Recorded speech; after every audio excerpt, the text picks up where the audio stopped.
The cost of America's international war on terror is a whopper. You are spending $10 billion a month in Iraq alone.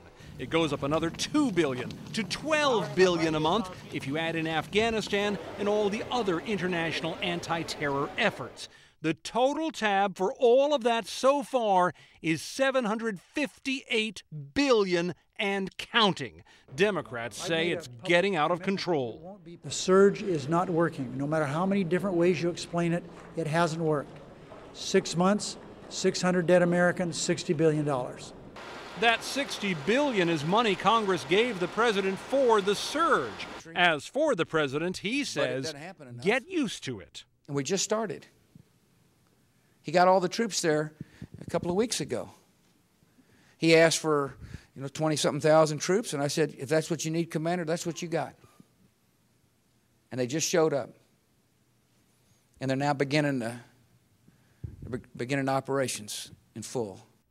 Translation, as long as the generals say they need the troops, the surge in spending will continue.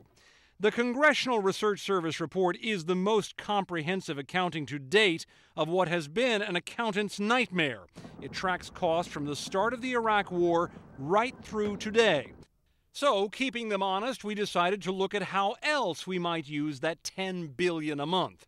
A state-of-the-art high school like this one being built in Seattle, Washington, can cost $75 million. $10 billion would buy 133 of them. Let's say a local public hospital isn't keeping up with growth. A major expansion and upgrade can cost over $100 million. $10 billion would get you 100 of those. Or take the new prescription drug benefit for the nation's elderly, estimated to cost $70 billion a year. Getting that passed into law was a huge fight. With $10 billion a month, we could almost double that benefit. And where does the money come from? The short answer is, we're borrowing it. The national debt is now creeping on $9 trillion.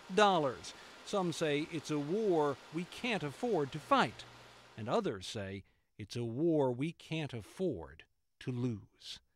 Tom Foreman, CNN, Washington.